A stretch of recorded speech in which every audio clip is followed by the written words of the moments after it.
デイリーニュース後半は特集をお送りします。メキシコからの留学生パコ君は去年8月に来日、城西大学附属川越高校に通い、日本文化などを学んでいます。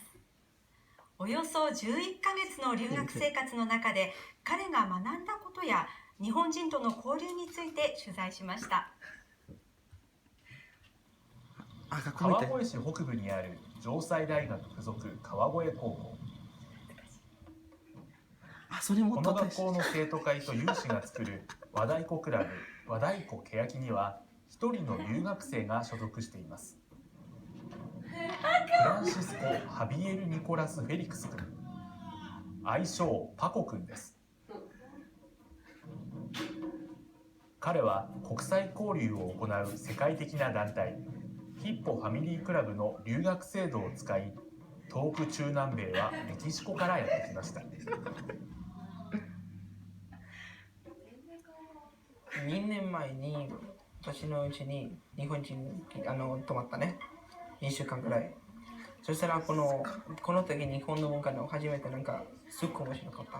やっぱり多分日本で1年間留学するがすごく素晴らしいことと思って、そしたらじゃあ日本ではいろいろな友達いるからもう大丈夫かなと思って。去年の8月に来日、城西大学附属川越高校に2年生として通う傍ら、和太鼓欅に入部し、放課後は和太鼓の練習に取り組んでいます。メキシコには授業以外の時間にみんなで何かに取り組むということがなく、とても驚いたそうです。本当にほとんどがみんなが学校のことと仕事のこといっぱいこのことが多いと思って一番びっくりしたこと。学校と仕事に頑張ってる。そう。最初もう家族の時間がちょっとだけと思ってほとんどが1だけでなかった。打ち方。そう、打ち方これはすごく難しい。そしたらメキシコのリズムが速いとかいつも歌う。でも和太鼓和太鼓が叩くだけだ。そう叩くだけ。でもすごく面白いとかっこいい感じね。日本古来の楽器である和太鼓を通じて日本の文化を感じ取ったパコ君。これまでに和太鼓欅のメンバーとしてさまざまな舞台に立ってきました。まだまだ実力は先輩たちには及ばないものの、気合と迫力は負けません。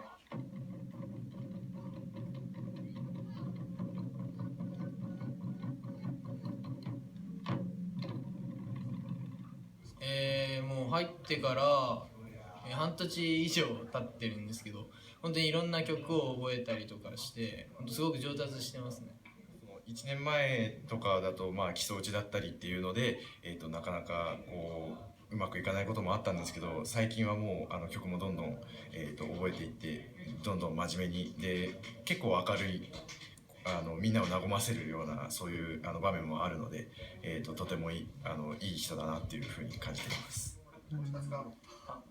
来日した当時はほとんど日本語が話せなかったパコ君ですが、学校の仲間や川越在住のホストファミリー平沢さん一家の協力もあり、めきめきと上達しました。今では冗談も飛び出すほどにまで成長しました。そうなんだね。苦手なものってどうかな。納豆するの絶対納豆してる。納豆がダメ。なるほどね。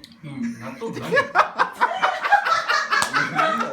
匂いともう味がすっごくもう美味しいよ。美味しいよ。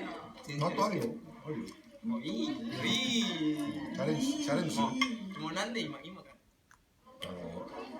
じれる息子がいるってのが一番いいんですよね。なるほど。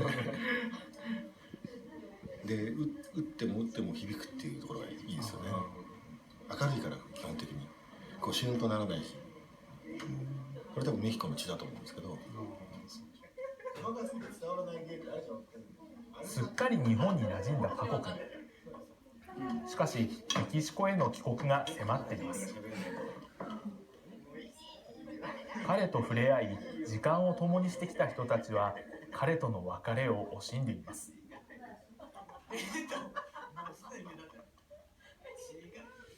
ちょっと寂しいですね。みんなと積極的にコミュニケーションを取ってくれてるので、いやもうほんといろんな曲を全部覚えてるんで、もうほんとこれからだっていう時だったんですけど、もうほんと寂しいですね。あと1週間で帰国しちゃいますけど、その辺はどうですか？それは考えないようにしてます。みんな悲しくて。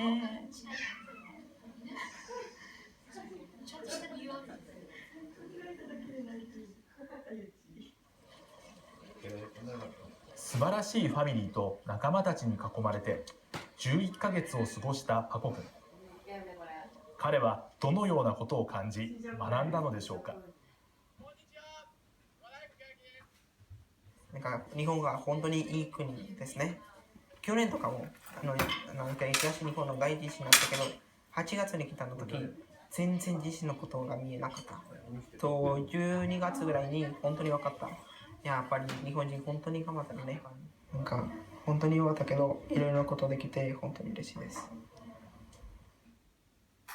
はい、元気なパコくんの姿をご覧いただきましたけれども、驚いたことありませんか？日本語とっても上手でしたよね。そうなんですよね。11ヶ月の間であそこまで喋れるように話せるようになるのかなっていう本当に驚きましたけれども、それもね、周りの温かい仲間とホストファミリーとそういう環境というのがね、あそこまでいろんな話を上達させるきっかけになったんじゃないかなとは思うんですけどね。あと彼の性格もね、あったかもしれませんね。とっても明るくて、皆さんと話がね、通過でできて。そうですね。はい、パコくんですが11ヶ月にわたり日本で過ごしましたが、今日帰国の途に着いたそうです。メキシコへの郷愁を口にしながらも、やはり日本の家族仲間との別れは寂しいようで、とても複雑な気持ちだと話していたそうです。そうかもしれませんね。パコくんもそれから川越の中でパコくんと接した方々も双方に思いはたくさんあったでしょうからね。そうですよね。パコくんに将来の夢について聞いたところ、日本に来るまではコンピューターエンジニアを目指していたそうなんですが、日本の人々と触れ合うことを通じて夢が変わったそうで、現在では大使外交官になりたいと話していたそうなんです。これは楽しみですね。そうですね。いずれ日本に大使としてやってくるパコくんの姿が見られるかもしれませんね。待ってます。さて